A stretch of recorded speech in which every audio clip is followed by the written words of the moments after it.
a dar una conferencia, claro sí. que te respeto, pero no vengas a imponerte. Claro, porque es que lo que Cambia el parece chip. siempre es una enorme concesión, que yo no sé si es una concesión en principio ante el dinero. Y digo ante el dinero porque las grandes fortunas árabes, por ejemplo, son los dueños hoy en día de Europa. Todo. O sea, en Inglaterra no cabe duda que desde el Harrods hasta pasando por todas las... son dinero de Arabia Saudita, de los Emiratos, de Qatar, de todos estos sitios. Lo mismo pasa en Europa. Italia tiene un problema tremendo porque en Florencia, por ejemplo, grandes barrios son absolutamente musulmanes. Sí, y en Francia. En Francia también Sí. tienen un gran problema. Nosotros, de momento, menos, pero también yo creo que lo vamos a tener. Y de hecho, el problema demográfico que tiene Occidente, sobre todo Europa, que tenemos pues casi un niño por... Sí, pues, por pareja, ellos tienen los 10, 12 que viven en sus hijos. dentro de los 50 colegios, o 60 años, el aumento de edad. Con lo cual llegamos a una conclusión, que bueno, lo dijo, ya lo decía Mahoma, y luego lo dijo Ben Bella y todos estos. Colonizaremos Occidente con el vientre de nuestras mujeres, porque ellos son más. Sí. Luego, estamos ante una conquista de Occidente por parte de otra civilización. Miedo que me da. Miedo que me da. Pero si, Y ahí, pero si los políticos no le ponen freno, Sí. yo por ejemplo, De momento no se lo están yo por poniendo, ejemplo, a ¿eh? una ciudad, y hablamos del caso de Francia, yo he ido varias veces a Burdeos, me niego, cuando vengo ya he jurado que yo en Burdeos no entro, porque entro en la casba, y entonces ya no quiero ir, no quiero. Y vuelvo a decir, yo estudié Derechos Humanos y los respeto muchísimo, pero a mí no se me imponen esos señores. Y es, De hecho, es mira, una invasión. los colegios, en la comunidad, los colegios que están ubicados en barrios donde hay gran parte de inmigrantes viviendo, son los únicos que han sobrepasado la oferta de plazas, o que han llenado o que han sobrepasado. claro. Porque se reproducen. De todas maneras, esta gente ahora está empezando a marcharse, porque bueno, como no tienen trabajo, pues tendrán que se marchan para su país. Claro. Pero aquí la cuestión es que, y sobre todo el papel de la mujer, por ejemplo, en Occidente. O sea, el papel de la mujer, Occidente dignificó desde prácticamente el principio, desde el cristianismo, que es lo que hablábamos tú y yo, Merced, el otro día. O sea, el papel de la mujer pasa de ser considerada como un niño en la época de Jesucristo, a que Jesucristo la coge de la mano y le dice, tú eres importante, hasta tal punto que el primer testigo de la resurrección de Cristo es Magdalena, es María Magdalena. O sea, él eleva a la categoría de ser humano lo que antes ni siquiera era eso. O sea, se valoraba más en Israel, en la época de Cristo, a un burro que a una mujer, a un niño. Bueno, es pero la luego, realidad. vamos a ver, la Iglesia volvió a caer porque hizo un concilio para determinar si la mujer tenía alma o no tenía alma. Bueno, luego vamos evolucionando. Sí. Claro. O Sí. involucionando. O involucionando. Claro, bueno, porque sí, ahí la vida es así. empezamos. Hay momentos en que se involuciona y momentos en que se evoluciona. Y nos encontramos con ese concilio, siglo V, ¿no? Más o menos, en el que se determina si tiene la mujer o no tiene alma. Sí, eso lo tuvieron que discutir los sesudos varones y yo creo, si ya tocamos el tema de la Iglesia en estos momentos tendría que pegar un cambio enorme porque no puede vivir al margen de lo que es el 50 o más de la población. Hombre, yo creo que sí que tiene que evolucionar y... Si no está ¿En perdida. qué sentido? Está perdida. ¿En qué sentido? Tiene que ser la mujer equiparada al hombre, tiene que entrar la mujer en el sacerdocio. ¿Por qué no? ¿Por qué no? Es que hay sí que no ves. ¿Y por qué no? Pues porque no veo yo a una mujer de sacerdote. Ah, pues yo sí. Pues yo tuve vocación toda mi vida. Yo me quedé en un confesonario escuchando los pecadillos, no pasaría nada. No. A ver, ¿qué pecadillos tienes? No. Eso tiene que ser maravilloso. No, yo creo que es una cosa mucho más seria. No, pero yo veo, por ejemplo, en este momento hay muchas mujeres enormemente religiosas, que, ¿por qué no? Yo digo, la evolución de la Iglesia, me refiero a que sea una evolución, que sea una Iglesia que viva con la sociedad. Pero me dejas que se implique en los problemas de la sociedad, que esté al lado de la sociedad. Pero me dejas pasmada, ¿por qué las mujeres no podemos ser sacerdotes? Pues es que no, yo no me veo. Es que como no me veo yo, no veo el resto, ¿entiendes? O sea, no.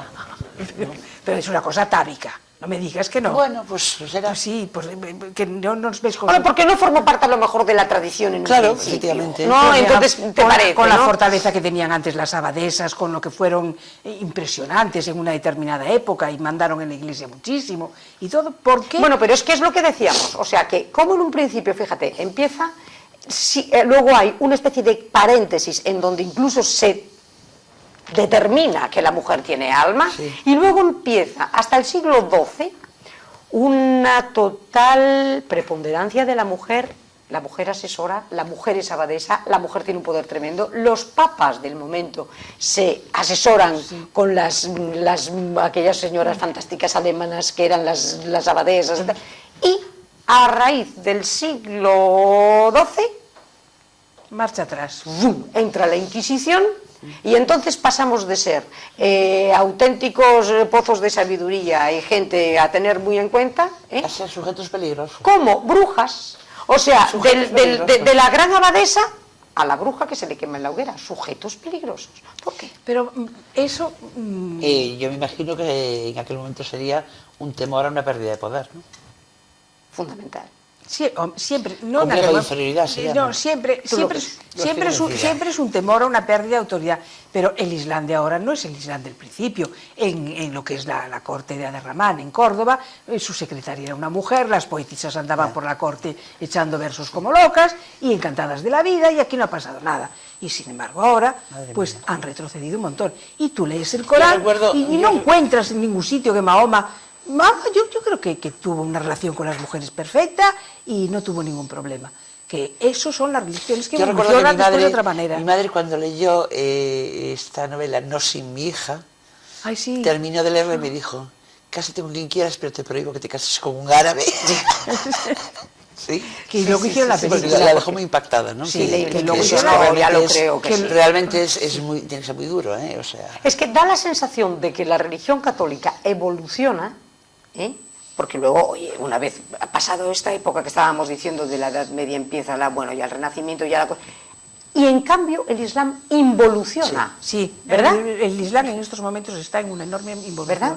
Es tremendo, ¿eh? Porque Como están en este momento, quiero decir, otro tipo de sociedades, como pueden ser las sociedades del tercer mundo, que también consideran a la mujer, que las propias mujeres, lo que yo os decía antes, las propias mujeres admiten que las barbaridades y las animaladas que ellas hacen, tipo poblaciones, todo tipo de vejaciones, a sus hijas ellas admiten que se las hagan, porque lo asumen como una cosa natural. Natural.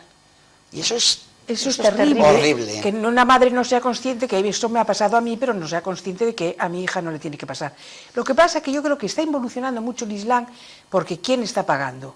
Está pagando Arabia Saudita, es la que paga las mezquitas, el fundamentalismo. El dinero está metido en todas esas cosas, y entonces ahí está que Arabia, por favor, ya está bien, que podían cambiar un poco el chip, y esos son los que están metiendo todo el fundamentalismo en las madrasas, y además ellos tienen el dinero. Ellos tienen todo el dinero. Y lo están invirtiendo en eso. Lo que pasa es que aquí nosotros, España, en su Al-Ándalus, porque ojo que Al-Ándalus no es Andalucía, Al-Ándalus es toda España. Sí. Entonos no cabe duda que Asturias, que si no lo digo a lo mejor al llegar a casa me riñen. Pues tienes que decirlo, porque bueno, el reducto... Y a Galicia tampoco entraron, no, Galicia no. Nosotros hombre, se llevaron las campanas. Bueno, pero de fue una Santiago, cosa... Tengo que decirlo de Asturias porque Don Pelayo es Don Pelayo. Entonces yo, como estoy casado con un asturiano, pues tengo que decir un que respeto. todo menos Asturias. Bueno, ¿qué hubiera sido de el mundo y qué hubiera sido de Occidente, no digo de España, si no hubiera existido Don Pelayo, Covadonga y Asturias? O sea, desde luego. De mí nada, no hubiera sido es nada, que pero digo de verdad. nosotros sin Don Pelayo en este momento estaríamos todos mirando a la Meca. Efectivamente. Efectivamente, porque pero era un Islam nosotros ya distinto. Seríamos, pues lo normal sería que fuésemos maometanos todos. Completamente, era lo lógico, porque además, ¿cómo le pone freno a esa barbaridad de fuerza y de poderío y de organización? Bueno, pues unos locos en los Altos de Covadonga, Esos locos en los Altos de Covadonga es el espíritu de los españoles. Claro. Eso, señores, es España. Pero eso dicen no, ellos que Asturias es España maravillosos más tierra locos, conquistada. eso es maravilloso, locos, Pero vamos claro a ver, que sí. insisto, era un Islam distinto. Lo que es, metieron el regadío en todas las zonas de Hombre, Levante, claro, sí, la renta per cápita en el momento del esplendor de Córdoba es 16 veces más alta que la del resto de Europa. O sea que estamos hablando de un Islam que no era el Islam de ahora, ni muchísimo menos, ¿eh? Un respeto.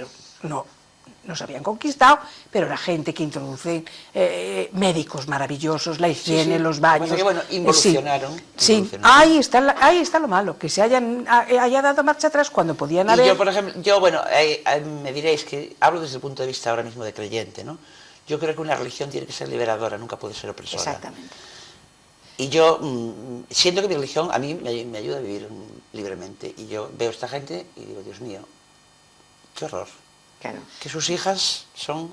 Sus hijas, porque ya, si no quieres considerar a tu mujer, tu hija que es carne de tu carne, por Dios.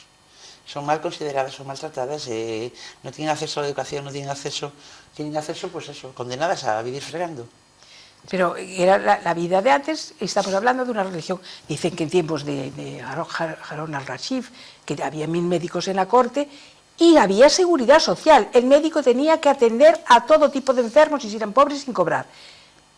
¿Y qué tiene que ver eso con, o sea, que hayan tenido unas ideas brillantísimas con que de repente hayan caído pues en todo esto? Lo que pasa, que yo creo que el Islam en España es algo muy, muy especial, porque yo creo que coge, al llegar aquí, precisamente bebe en lo que son las fuentes de nuestras fuentes. Es decir, o bebimos nosotros, que la lírica nos la dieron ellos. Sí, pero si ellos no hubieran, si antes en España no hubiera habido toda la tradición y toda la cuestión romana, por ejemplo, no habrían los baños los baños los protejan los romanos.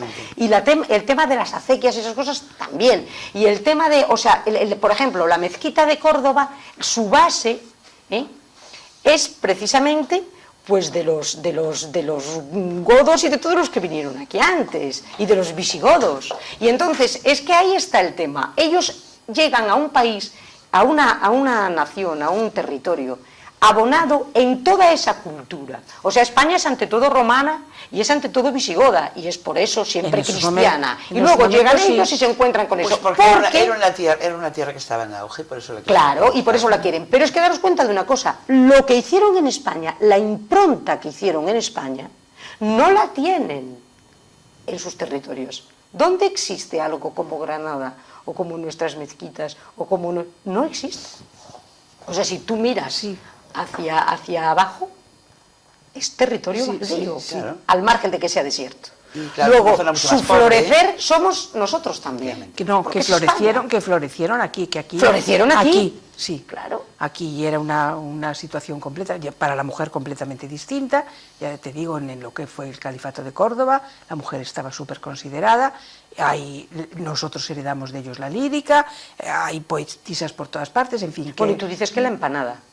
Bueno, yo siempre tuve la teoría, sí, de que hemos heredado la empanada, es mi teoría, pero bueno. A mí me encanta la pastilla marroquí, que es, no sé si la comisteis, que es así, bueno, que tiene forma de empanada. Yo siempre tuve la teoría de que los braceros gallegos que iban a trabajar, porque el gallego siempre fue inmigrante y en esos tiempos también iba a trabajar a las acequias del Moro, por eso nos trajimos la lírica de allí. Y también nos trajimos la empanada.